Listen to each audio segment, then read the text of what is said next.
I'd like to welcome you all back. Today, I'm going to be sowing these. It says so February to March, but with me having a heated greenhouse, I'm going to sow them this time of year. But like I said, if you've got a normal greenhouse, please sow them on a windowsill, a well-lit windowsill. It says that they're from February to March. 15-20 Celsius, 68 Fahrenheit. Roughly, I think 700 seeds in this packet, so let's just have a look at them, shall we? They're really tiny, so you have to bear with me. I mean really tiny, these seeds. Absolutely minute. Get these cut open. I'm using a peat-based compost. It's got plenty of wood fibre in as well, as you can see. A really nice crumb to it. It's also got a little bit of feed in, which helps. As soon as they germinate, they've got something to get the teeth into then. Let's get this open, shall we? Sorry about the noise, the wind's getting up today, so these are, it tells you to grow them as an annual, take cuttings off them every year, but they're also, a lot of places on the internet said they're a hardy perennial. I've grown them before and they've died because I've had really bad winters, so these, I will be taking, any that I get that I like, I will be taking cuttings off and fetching them into the greenhouse to overwinter them. They're the seeds. Give them a sprinkle. I'm going to use all these because I want to get as many as I can out of this. As you can see, it's really tiny. Sprinkle them as evenly as you can. Also, any seed packets that like this, I also keep open because you do get them sticking to the inside of the packet normally. The corners there, just a few there. Let's not want that. Right, that's that done. All you need to do then is some well-sieved compost, just a nice light layer. It also says 15 to 20 Fahrenheit. Or is it Fahrenheit and Celsius mixed up me, but yeah, you know what I mean. A nice gentle 1/8 of an inch sowing mill. Once that's done, I'll give this a good water, and then this will go in my heated propagator. Like I said, wait till February, March if you haven't got a heated propagator or a heated greenhouse. You can do this on a well-lit windowsill and it should grow just fine. But you need at least 8-10 hours of sunshine a day, otherwise it'll grow really leggy. So, yeah, if you've got any questions regarding these, don't hesitate to ask. If you like the videos, please subscribe, folks, and please click on the bell. If you're on Facebook, please follow me. Thank you very much for watching. Stay safe, everybody. Thank you. Bye. Yeah, stay safe, everybody. And remember, happy twice for powdery mildew. As you can see here, let's get them out of here for you. There we go. There's a tray. And we're putting them in. There's 2, 4, 6, 8. There's 40 there. So, first of all, look at these. This is where it was the heat mat was left on without the thermostat, so it dried it out really quickly there, unfortunately. So they're all cream crackered, they're dead. So yeah, first of all, let's get this little thing set up, shall we? So we can film it. Put it on to the side. Sorry about this, everybody. I don't know if you can see this properly. Yeah, there we go. First of all, you want to get your compost. The peat-based compost, I bought this from the lady that runs my allotments, so I didn't have to have it delivered or anything. It's really good quality, nice crumbly texture, peat in it, it's also got some feed in it as well. So yeah, just spread it out like so. This doesn't matter if you make a mess. This is where I do all my potting on this top shelf, so all I do is clean it up once in a while, get rid of all the old compost. That's one lot. Let's get the lot in there, shall we? Yeah, these penstemons, I've always had a problem with them damping off, so I've sprayed them twice so far. It's really helped, made a massive difference in fact. So yeah, nearly done now. That's that done. So right, let's get a little dibber, shall we? Here we go. What's my pen? So what you want to do is just get underneath and be gentle with these. like so. And then if you do touch them, do not use the top leaves, just use the bottom leaves. These are the first leaves that actually come out of the seed itself. So don't touch the true leaves, because they're what they use to photosynthesize and produce the energy from the light to process the food and the water. Right, I have pick that one out like so. Then wait a minute. Get a lot more out to there, some more out, a little bit more out. That's nice. Yeah, right, here we go. So I've done one now, so just get dibber in there, get some out like so. You want to be gentle with these. That's in penstemons. That's damping off is a major thing with these. Use my fingers because my dipper's not really good enough. In there like so. Do a few more of these. I know you don't want to see me doing all of these, but this is a peat-based compost, if you need to know. Peat-based compost, and it also has 6 weeks worth of feed in it. When they get established, I should start feeding them probably a liquid tomato feed. Yeah, I do like using liquid tomato feed. I said use the bottom leaf like so. I think you get good results with it. But yeah, I've grown these other years. First year I ever grew these, I had some really good results. I might have some videos about it somewhere, and they were really good. More by chance than good luck or judgment. And since then, every time I tried to grow them, they've damped off. So this time I thought, right, spray them. If I kill them, I kill them. If they survive, they survive. And I'm going to have some good results. So I shall just pause the video. Next time you see me, I'll have just about finished potting these on. Right, nearly done now. Just a couple more to do. Just by magic, straight to the end. So just get these nice, healthy looking seedlings in. It's just potting on this. If you've got any questions regarding anything that I do, please just leave a comment and I'll get straight back to you. Don't mind at all. Something to do. So yeah, just 2 more to get in there. Yeah, these looking well. I shall water these in well today, and then I shall take them from underneath the lights, stick them on the top shelf where they are now, just in the corner, and hopefully we'll have some nice penstemons this year. Touch wood. Yeah, once I have watered them in and left them for a couple of days, I shall spray them for against powdery mildew and that, because I don't want them to all this trouble in them damp off, because I would be devastated then.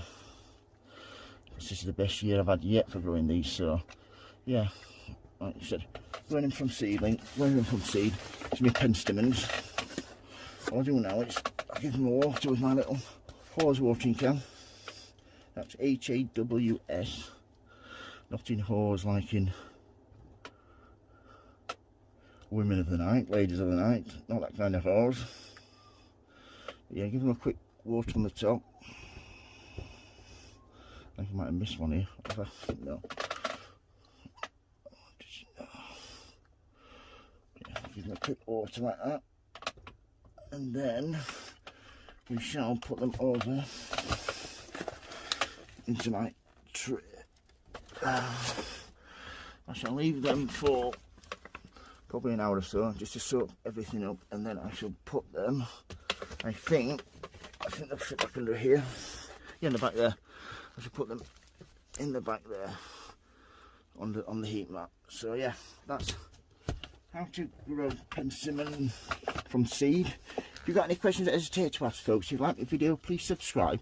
Remember, happy sowing, happy growing. Thank you for watching, and please keep safe. Bye. Yeah, welcome back, ladies and gentlemen. Today we're going to be potting on these penstemons. I potted these on, I think, the 20th of January into these trays. As you can see, they've done really, really well. This is one I've just done. All you need is some 9cm pots. I got these off eBay, second hand from a garden centre. These arrive in these at the garden centre, and then they pot them on. So these are basically waste, so they're quite cheap. So all you need to do is fill your pot up. This This is peat-based compost with 6 weeks worth of feed in. And get yourself a knife or a sharp object, well not sharp but flat object, down the side and then gently up like that. You can do it from the bottom, but if you want to use these trays again, this is the best way of doing it.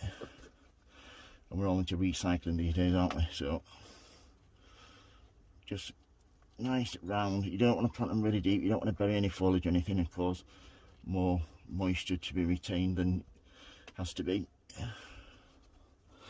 But yeah, just give it a tap down like so, and then with my miniature watering can, just give it a good water on the top, just to get nice and damp. And then all I do is into my tray, which is at the side, tray of water just there, leave them in there till they're totally saturated, take them out onto the propagating bench and leave, and yeah, they'll be fine then. To stop this rot this time, I've sprayed it a couple of times with this fungus fighter concentrate. It really has helped. Before, when I tried to grow these, they just end up damping off, and you get to a certain stage and they just all collapse. I can show you. These are some that I just left. Look at the state of these. Too close together, too much moisture, and just rotted basically. So yeah, if you're going to grow these, as soon as they come through, you want to get them out of the trays, get them potted on as soon as you can, and then if you see any signs of them starting to discolour or turn a bit soggy, give them a spray. Can't recommend it enough. Right, just get some more of these done, shall we? Give this one a water. That's a peat-based compost. There's 6 weeks worth of feed in this, so it does it all right, but I'm feeding them like once a week at the moment. I want to get nice and strong for when the weather turns, when the weather gets nice. So yeah, show you before. Nice compost in there. Nice knife down the side. Like I said, these are on it. Really flimsy trays, these. Really designed just to be used once and thrown away, but if you're gentle with them, you can use them over and over again.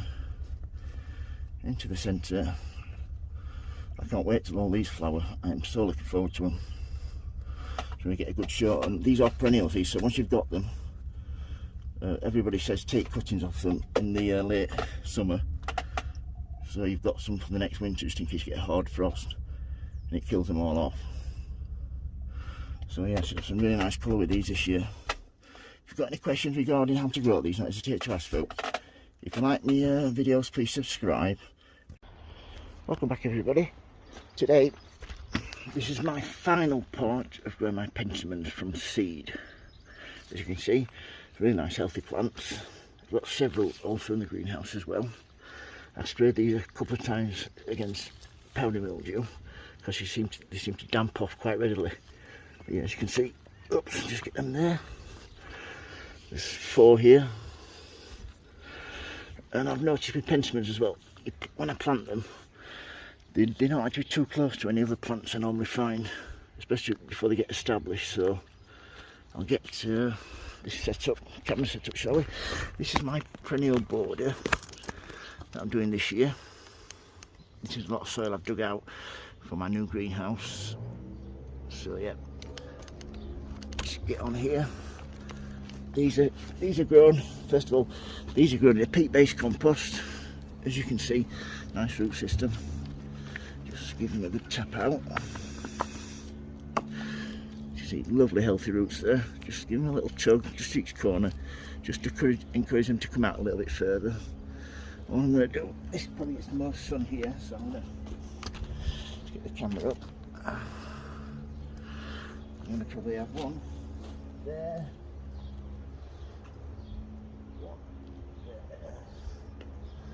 One there, I think this one, that one there, that one there, see how that looks. Yeah, looking really well. A lot of these penstemons don't actually survive the winter if it gets really cold, so I'd advise you to take some cuttings off them in late summer, early autumn. If you want to keep the same plants as before, get the camera a bit further up here. But yeah. trusty folk here, all you need to do,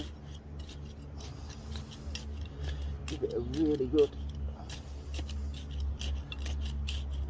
raking it all up, plenty of air in there, really nice free draining, as you can see, really good compost, really good soil. It's been mixed with a lot of old potting compost. When you plant it, you want it the same level as the surrounding soil, like so. Some people mix a little bit of bloodfish and bone meal in, that sort of thing. You can do if you want to. Just give them a little bit of an extra start.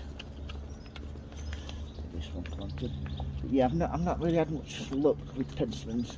This has probably been the best year for them. And like I said, I've sprayed them a few times for powdery mildew. It's really helped. Fly in the eye, ow. There we go. Like I said, I've noticed it with penstemons, if you have them too close to another plant and they're touching, it really does affect how well they grow. I just really don't like it. Good thing about growing them from seed, you don't know what you're going to get. Hopefully I'm going to get some really nice ones that I can take some cuttings off. As you can see here, that'd be perfect taking cuttings off. Look at the root formation there. So I'll probably bury that down to there and that'll root. Be great. But yeah, I'll use a liquid tomato feed from now on with these. I don't want loads of leaves growth, I want some flowers on them.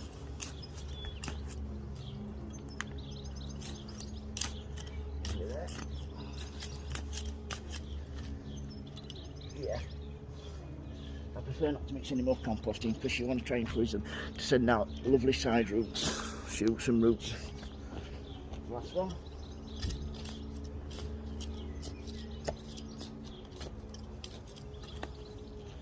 Like I said, look at the root system on them, massive. That's how well. But these have been planted out about 4 weeks ago, but the weather just hasn't been well enough. I really feel safe now doing it. Once that's like so, what I'm going to do then is give them a real good soak. You really want to give them a really good wet through. So it saturates, it gets rid of any air pockets. So if you've got any questions about growing penstemons, don't hesitate to ask folks. If you like my videos, please subscribe. Remember, happy sowing, happy growing. Please keep safe. Thank you for watching. Bye.